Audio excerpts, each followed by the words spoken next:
She had 3 hours. 3 hours to pack everything she owned and leave the house she had lived in for 18 years. Her stepmother had been very clear about this. 3 hours. One bag. And don't come back.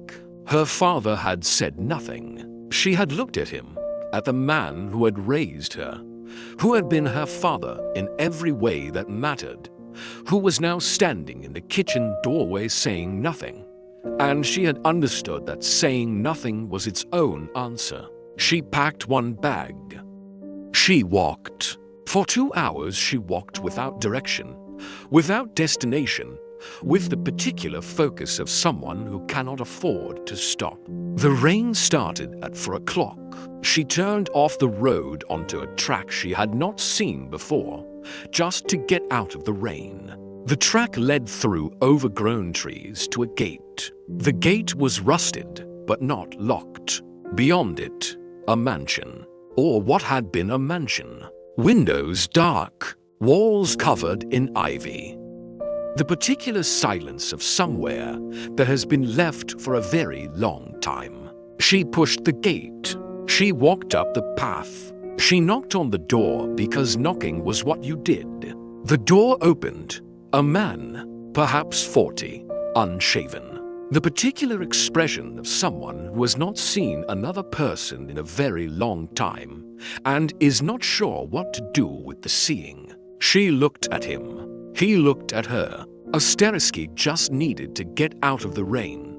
Asterisk, she said. He stepped back from the door. She went in, and everything she thought she knew about her life began to change. Her name was Sophie. She was 18 years old and had been, for all of those years, the daughter of Richard Ashworth, or had believed herself to be, which was a different thing.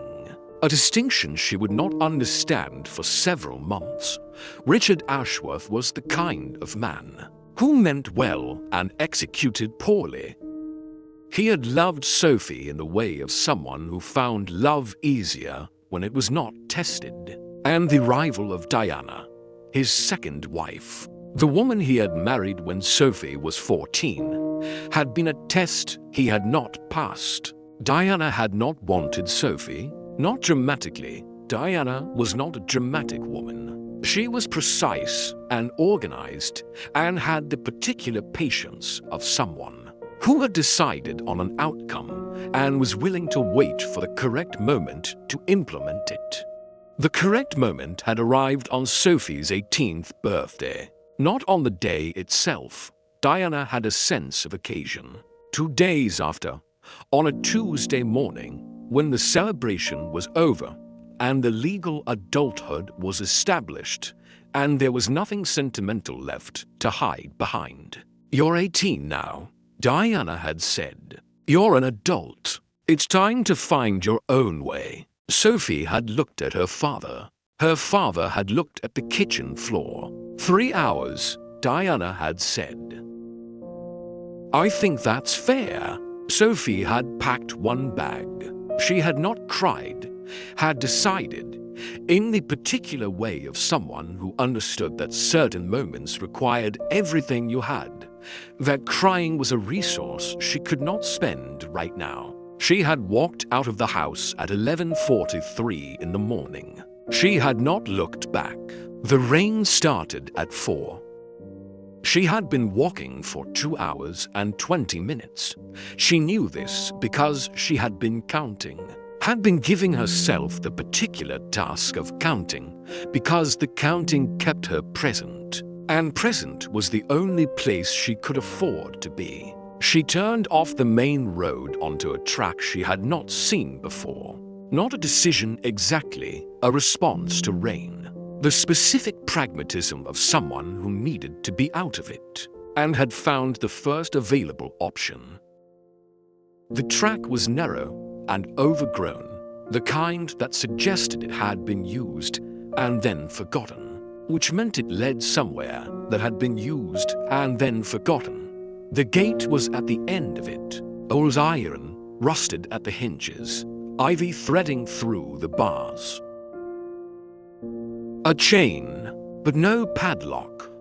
The chain was wrapped around the post in the way of something that had been secured against casual entry rather than deliberate intrusion, and it had loosened over time to the point where it required only lifting and turning to come free. She lifted and turned.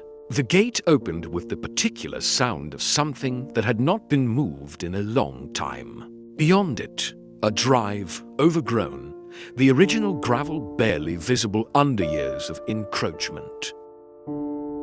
Trees on both sides that had grown into each other overhead, and at the end of it, a house. She had seen large houses before, had grown up in one, had been in several through her father's business connections. This was different, not in size, though it was certainly large. In quality, the quality of something built to last by someone who understood lasting, with a kind of stone and proportion that did not date itself, that had been standing for 100 years and would stand for 100 more. It was a ruin, or nearly a ruin. Windows boarded on the east side, the west side intact but dark. Ivy consuming the walls in the particular way of something reclaiming what had always belonged to it. The garden, what had been a garden, was 20 years of untended growth, beautiful and wild and entirely itself. She walked up the path. She knocked on the door, because knocking was what you did. He opened it after a long pause, the pause of someone who had heard the knock and was deciding not whether they had heard it, but what to do with having heard it. The particular pause of someone for whom the question of whether to answer a door had become complicated. He was perhaps 40, dark hair that had been cut a long time ago and had been growing since. Several days of beard, clothes that were good quality and had been worn for longer than good quality usually lasted. The particular quality of someone who had stopped caring about how they appeared because there had been no one to appear to. He looked at her. She looked at him. "I just needed to get out of the rain," she said. He looked at the rain behind her. He looked at the bag on her shoulder. One bag, everything she owned. He stepped back from the door. She went in. The hallway was, she stopped. The hallway was extraordinary, not in its current state. The current state was dust and disuse, the particular neglect of somewhere that had been beautiful and had been left, but in its bones, the proportions. The staircase, sweeping, oak, the kind of craftsmanship that was not made anymore because it required time and skill in equal measure. The floor, stone, the original stone, worn smooth by generations of feet. "It's beautiful," she said. "Yes," he said. It was. She looked at him. "What happened to it?" she said. "I happened to it," he said, and walked away down the corridor. She followed him, because there was nowhere else to go. The kitchen worked. Not elegantly, the elegance had gone the way of everything else, but functionally, she understood from the particular organization of a space adapted for one person's use, been living here, not visiting, living. The signs of long habitation, a routine visible in the placement of things, a worn path between the stove and the table, a chair positioned precisely for the particular light that came through the one unboarded window. He made tea. He made it without asking, which she noted, which was the first thing she noted about him. That he made tea without asking and set it in front of her, and sat across from her with his own cup, and said nothing. She wrapped her hands around the cup. The warmth was, she had not realized how cold she was until the warmth arrived. "How long have you been here?"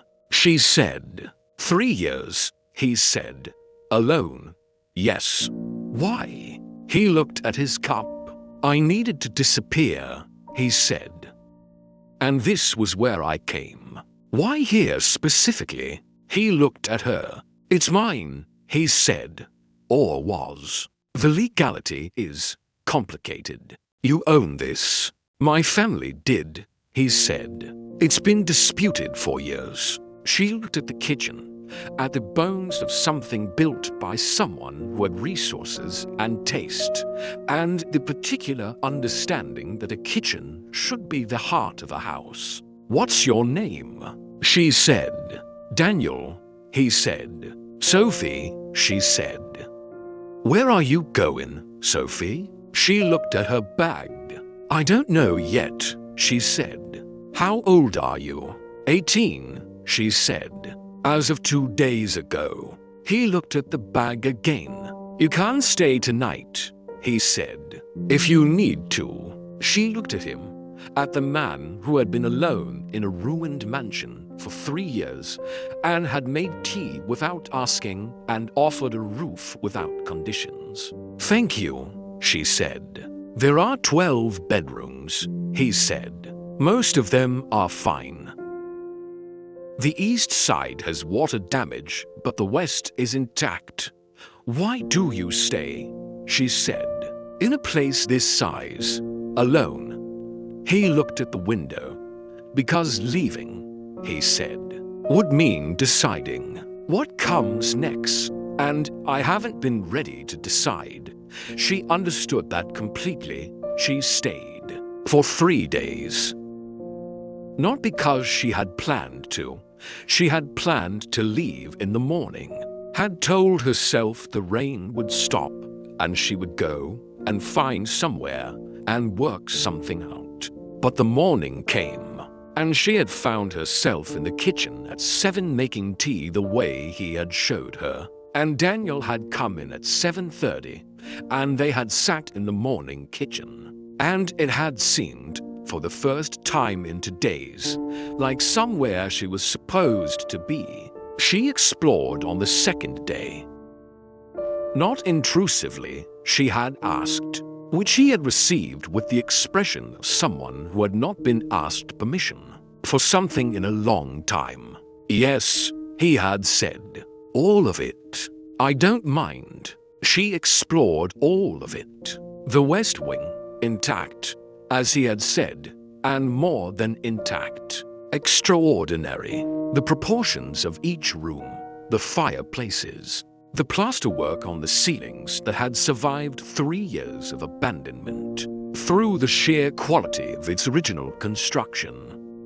The library, to floors, a gallery running around the upper level, shelves that still held books, though many had been damaged by damp.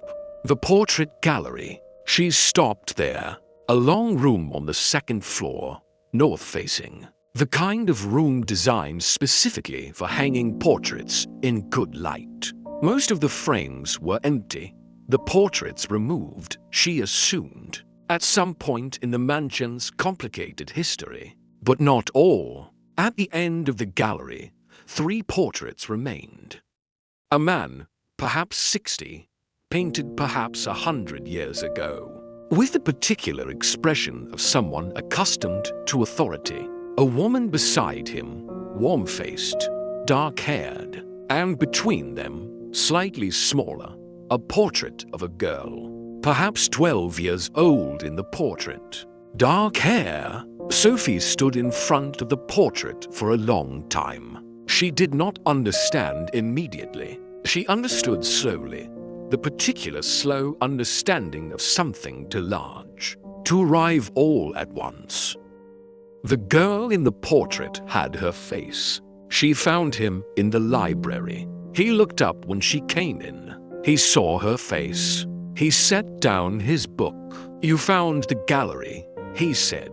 The portrait, she said. Yes, he said. Daniel, she said. Who is she? He was quiet for a moment. Her name was Eleanor Ashworth, he said. She was the last daughter of the family who built this house. She died at 32. before she had children of her own. Ashworth, Sophie said. Yes, he said. My father's name is Ashworth, she said. I know, Daniel said. She looked at him. You know, she said. I've known since you told me your name, he said. Sophie Ashworth. I didn't know how to say it. Say what? She said. Say what, Daniel? He looked at the window. This house, he said, has been in dispute for 20 years. The Ashworth family, your father's family, claimed it after Eleanor died without direct heirs. But Eleanor had a sister, a younger sister who had been sent away. Before Eleanor died. Sent away, Sophie said. She had a daughter, Daniel said. The younger sister, a daughter who was given to another family, adopted. He looked at her. My researchers found this 3 years ago, he said. That's why I came here, to understand what this place was, what it meant. He paused. The legal heir to this estate is the direct descendant of Eleanor's younger sister. And the younger sister's daughter, Sophie said, had a son, Daniel said, who had a daughter. He held her gaze. Your father is not Richard Ashworth by blood. He was adopted. His biological mother was the granddaughter of Eleanor's younger sister. Sophie sat down, not on a chair, on the floor, which was where you sat when something was too large for furniture. This house, she said, is yours, Daniel said, by right of inheritance. Your father's claim, Richard Ashworth's claim, was always secondary, but nobody knew about the adoption. Nobody knew the lineage. You knew, she said. I suspected, he said. When I found the records, I had a name, Ashworth, but not a person, not a face. He looked at the door, at the direction of the portrait gallery. Now I have a face. Sophie looked at the floor, at the stone, worn smooth by generations. Her generations. I was thrown out, she said, 2 days ago, by the woman who married my father, with 1 bag and 3 hours. I know, Daniel said. And I walked in the rain, she said, and I found a gate that wasn't locked. I leave it unlocked, he said. I always leave it unlocked. I don't know why. I never expected anyone to come through it. She looked at him. Who are you? She said. Really? He was quiet for a moment. My name is Daniel Crane, he said. I had a company. I disappeared 3 years ago because I needed to. Because I had been building something for 20 years and I stopped believing in it. And I needed to understand why. He paused. I found this house and the records, and I've been here since. A company, she said. Yes, he said. What kind? He told her. She looked at him. You're Daniel Crane, she said. Yes, he said. The Daniel Crane, she said. There's only one, he said. She looked at the library, at the books, at the man who had disappeared from a $7 billion company to live alone in a ruined mansion and had left a gate unlocked for 3 years, until a girl with 1 bag walked through it in the rain. Why did you leave the gate unlocked? She said. Because, he said, I think I was waiting for something. Without knowing I was waiting, he called his lawyer on the 4th day. Not because Sophie had asked, she had not asked, was still sitting with everything too large to sit with, moving through the house with the particular dazed attention of someone who was learning a truth that rewrote everything. He called because it was time. I found her, he said, when his lawyer answered. A pause. The Ashworth heir? Yes, he said. She's here.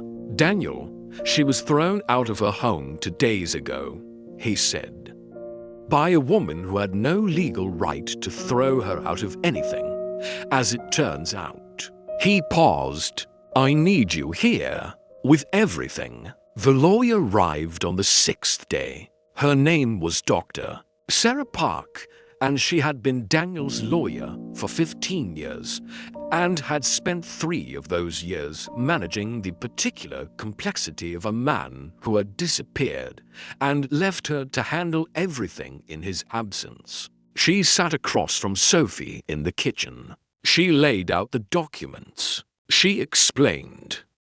Sophie listened with the focused attention of someone who understood that this required her complete presence. When it was finished, she was quiet for a long time. The house, she said, is yours, Dr. Park said. The legal process will take time.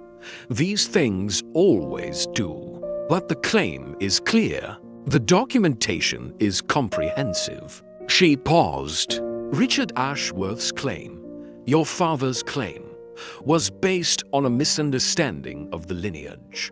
He is not, in fact, the primary heir. He doesn't know, Sophie said. No, Dr. Park said. Diana doesn't know, Sophie said. No, Dr. Park said. Sophie looked at the kitchen, at the stone floor, at the worn path between the stove and the table, at the window that had been unboarded because Daniel had needed light. What do I do? She said. That, Dr. Park said, is entirely up to you. She decided on a Sunday, not dramatically. Sophie did not do things dramatically. She had learned, in 18 years of managing her position in a house where she was tolerated rather than wanted, that drama was a resource that produced results inverse to its cost. She told Daniel first, I'm not going to pursue the legal claim immediately, she said. He looked at her. Not because I'm afraid of it, she said, but because I need to understand it first. I need to understand what I want it to mean. What do you mean? This house, she said. What do I do with a house this size? I'm 18. I have one bag. She looked at the kitchen. I need to learn what this is before I decide what to do with it. That's wise, he said. I'm also, she said, not going to tell my father yet.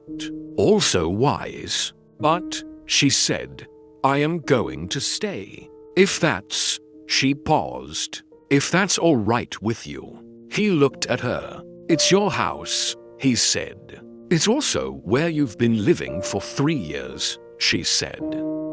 That counts for something. You're being very reasonable, he said, about a situation that would give most people reason to be unreasonable. I've been managing unreasonable situations, she said, for 4 years. I'm good at it. He almost smiled. What are you going to do first? He said.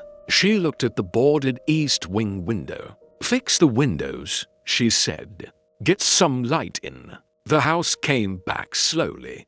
Not overnight. Nothing real happened overnight, which Sophie understood at 18 with the particular wisdom of someone who had spent for years learning that sustainable things grew at sustainable pace. She worked. Not alone. Daniel worked beside her, which had not been discussed and did not need to be. The east wing windows were unboarded in the first week. The garden, or the beginning of it, was started in the second. By the end of the first month, the west wing was fully habitable, and the kitchen had been restored to something approaching its original function. She learned things about the house, its history, its construction, the particular story of a family that had built something to last and had watched it complicated by circumstance and time. About herself, the particular education of discovering that the place you belong is different from the place you were put. About Daniel, who had been She understood over weeks of shared work and shared meals and the specific intimacy of two people. Restoring something together, the kind of person who needed to disappear in order to find himself, and who was finding himself. Slowly, in the finding of the house, he called his company in the 6th week, not to go back, to begin the process of deciding what going back looked like, which was different from before, because he was different from before. "You're leaving," Sophie said. "Not yet," he said, "and not entirely. There are things here." He paused. "There are things here I'm not finished with." She looked at the garden, the beginning of something that would take years to become what it could be. "The garden," she said. "Among other things," he said. She looked at him. He looked at her. Neither of them said what they were both thinking. Neither of them needed to. She was thrown out at 18, with one bagged. 3 hours. Don't come back. She walked in the rain. She found a gate that wasn't locked. She knocked on a door because knocking was what you did. A man who had disappeared. A house that was hers. A portrait with her face. A truth that rewrote everything she thought she knew. Here is what we learned. The place you belong is not always the place you were put. Sometimes it takes being thrown out to find it. She didn't choose the track in the rain. She didn't choose the unlocked gate. She didn't choose to knock. She chose to keep walking. That was the only choice she made. And it led her to everything. Keep walking, even in the rain, even with one bag, even when you don't know where you're going. The gate that's meant for you is usually unlocked. You just have to keep walking until you find it. That is everything.